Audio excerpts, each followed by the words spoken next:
Bapak, Ibu, Saudara yang kami kasihi, kita akan belajar satu hal pada saat ini tentang bagaimana bertahan di dalam masa kegelapan.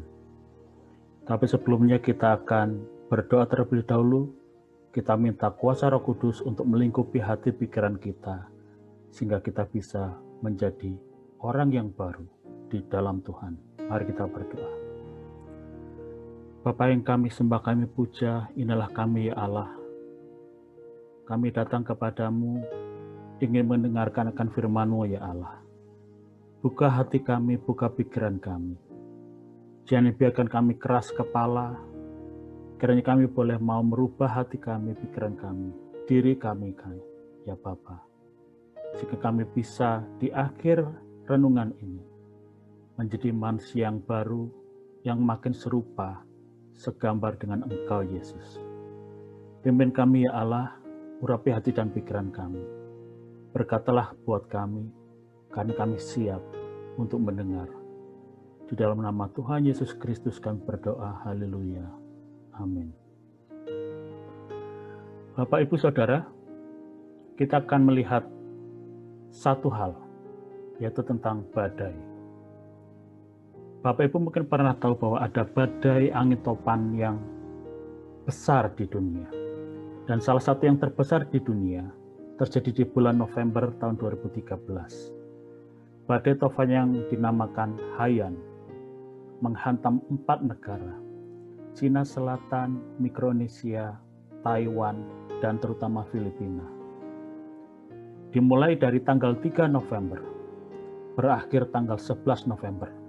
Artinya lebih dari seminggu, badai yang sangat kuat itu menghantam daerah itu. Dan ketika terjadi, kerusakan sangat besar terjadi, termasuk di dalamnya pembangkit listrik mengalami kerusakan. Apa akibatnya? Seluruh 4 daerah, 4 negara itu mengalami kegelapan. Bagaimana rasanya ketika di dalam kegelapan angin topan menghantam kita? Kita tidak tahu berpegang pada apa.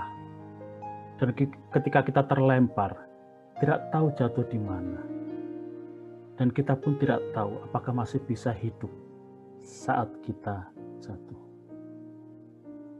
Pada akhirnya, lebih dari 6.300 orang meninggal. Dan sekitar 1.700 orang hilang. Bapak, Ibu, Saudara, mungkin kita juga mengalami badai itu di dalam kehidupan kita, dalam versi kita masing-masing. Ada saatnya kita mengalami kegelapan yang melanda hidup kita. Tetapi sebetulnya, apa yang membuat kegelapan itu begitu menakutkan? Jawabannya adalah apa? Karena kita tidak tahu. Karena kita tidak tahu apa yang di depan kita, yang akan menghantam kita, kapan datangnya, seberapa besar itu akan menghancurkan kita. Apakah kita akan selamat? Apakah kita mampu menanggung bebannya? Apakah kita bisa bertahan sampai akhir? Apakah ada jalan keluar? Ketidaktahuan itu membuat kita menjadi takut, cemas, gelisah, khawatir.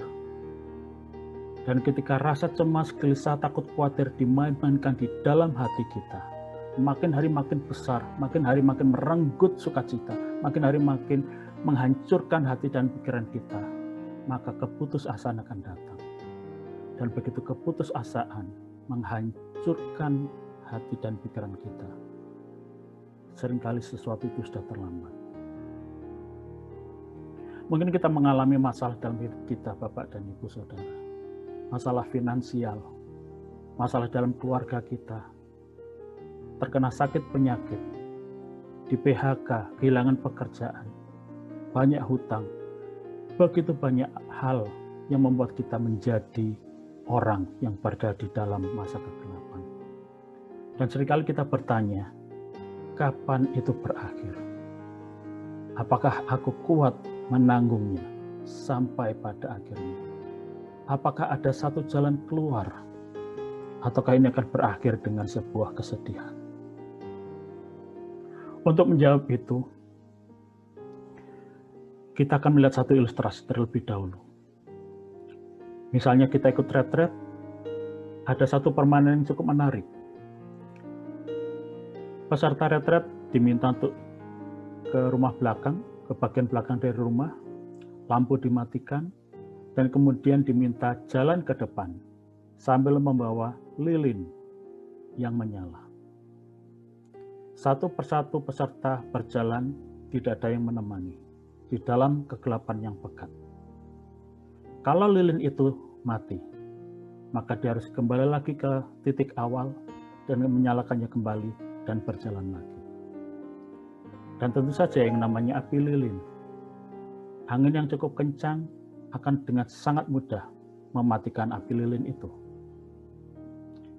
Jadi setiap peserta akan berusaha dengan sekuat tenaga untuk menahan agar api lilin itu tidak mati.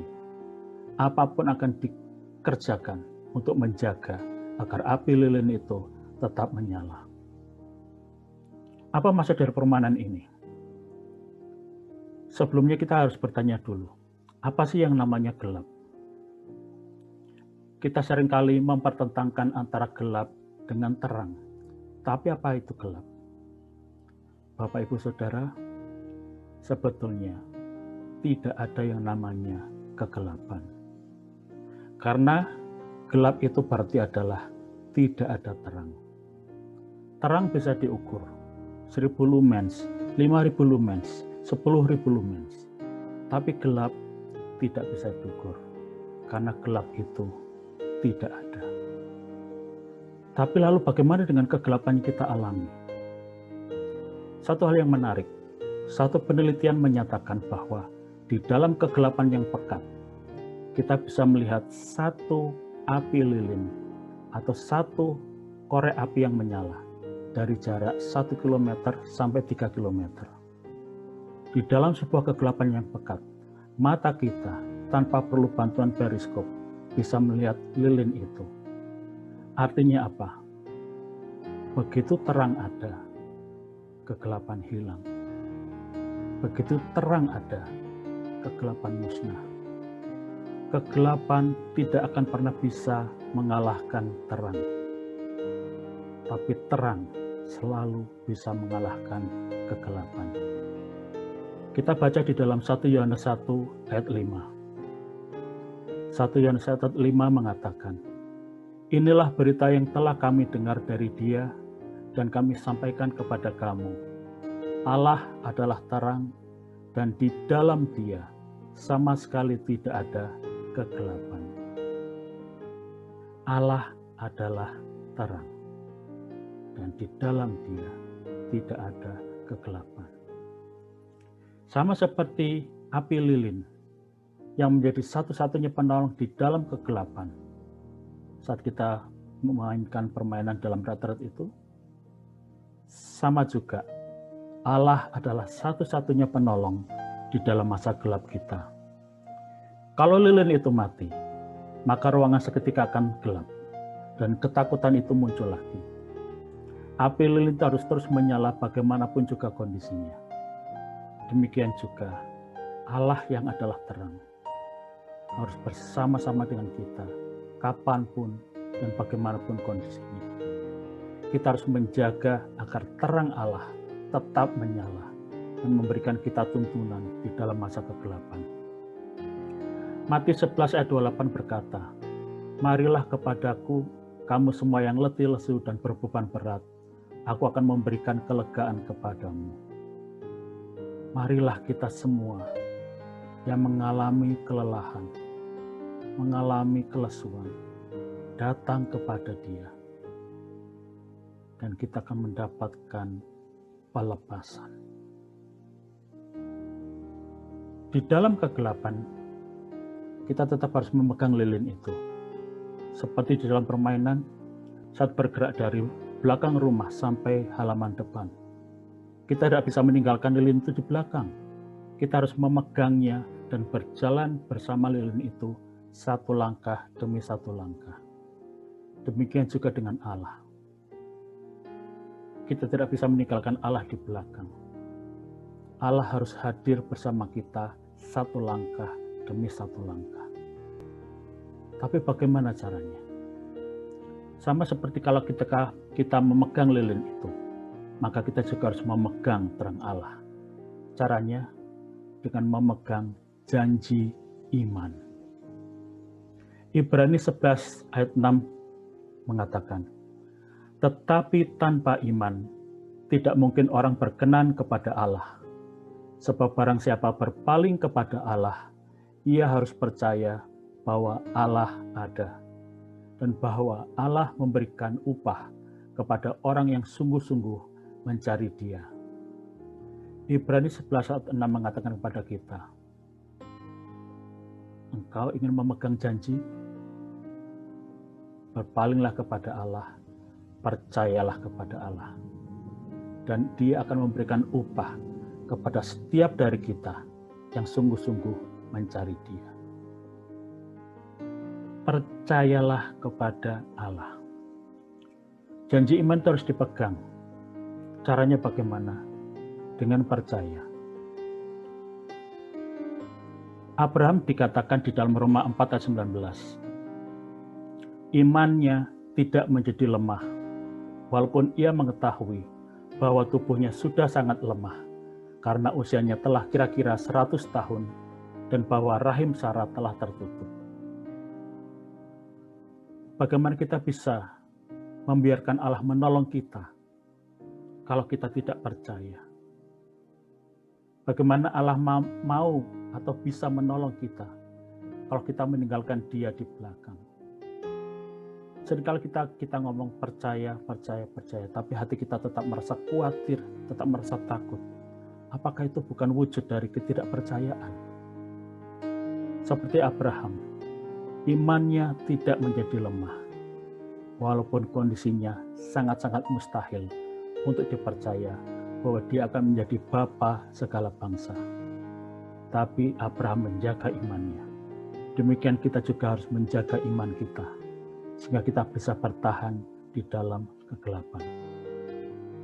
Bagaimana caranya kita menjaga iman kita di dalam kegelapan itu? Ada satu cerita nyata. Seorang wanita bernama Janet Barrett, pemilik wisma di Inggris, menerima surat untuk undangan pesta. Masalahnya, dia menerima surat itu di tahun 2008. Sementara surat itu dikirim tahun 1919. 89 tahun surat itu dari sejak dikirim sampai diterima oleh si penerima. Bagaimana dengan Allah?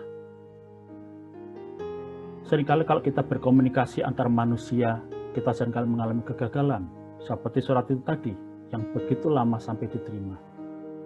Tapi Allah tidak pernah gagal berkomunikasi dengan kita. Allah tidak pernah gagal mendengar. Allah sangat ingin mendengar apa yang kita doakan. Di dalam 1 Raja-Raja 18 ayat 27, pada saat itu Elia mengejek para nabi-nabi palsu yang mencoba memohon kepada dewa-dewanya. Nabi Elia berkata di dalam 1 Raja-Raja 18 ayat 27, pada waktu tengah hari Elia mulai mengejek mereka, katanya, panggillah lebih keras, bukankah dia Allah? Mungkin ia merenung, mungkin ada urusannya, mungkin ia bepergian, barangkali ia tidur dan belum terjaga. Kemudian Elia berdoa memohon jawaban Allah agar umatnya berpaling kembali kepadanya, dan kuasa Allah pun benar-benar dinyatakan. Mungkin doa kita tidak secepat dijawab oleh Allah seperti jawaban Allah kepada Elia. Tapi kita tetap bisa yakin Allah mendengar doa-doa kita. Di dalam masa kegelapan, kita harus menjaga iman kita melalui doa-doa kita, melalui persekutuan pribadi dengan Tuhan, melalui penyembahan, membaca firman Tuhan. Mazmur 34 ayat 17 mengatakan, apabila orang-orang benar itu berseru-seru, maka Tuhan mendengar dan melepaskan mereka dari segala kesesakannya. Bapak, Ibu, Saudara ingin terlepas dari kesesakan di dalam masa kegelapan yang begitu menyakitkan. Apakah Bapak Ibu ingin terlepas dari penderitaan? Mazmur 34 ayat 17 berkata, apabila orang benar berseru, Tuhan mendengar dan akan melepaskan semua penderitaan, kesesakan itu dari orang itu. Dan bahkan Allah menghargai doa-doa kita begitu tinggi sampai Dia menaruh di dalam satu cawan emas seperti yang tertulis di dalam Wahyu 5 ayat 8. Ketika Ia mengambil gulungan kitab itu, tersungkurlah keempat makhluk dan ke-24 tua-tua itu di hadapan anak domba itu.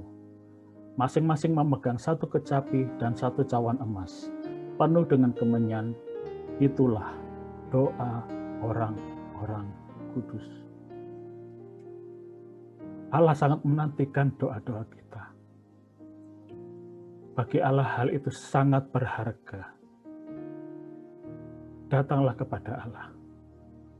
Jagalah iman setiap hari, agar firman Tuhan dan Allah yang adalah terang menjaga hati kita, pikiran kita untuk bertahan di dalam kegelapan sampai pada akhirnya jalan keluar itu muncul dan kita bisa mengakhiri semua pertempuran itu sebagai pemenang.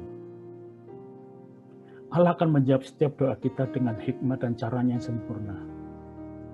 Setiap doa kita tidak akan hilang di tengah jalan.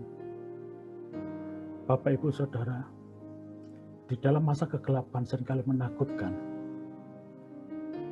Satu hal yang harus kita jaga, jagalah iman di dalam Allah, karena Allah adalah terang, dan kita akan dimampukan bertahan sampai pada akhirnya. Mari kita berdoa.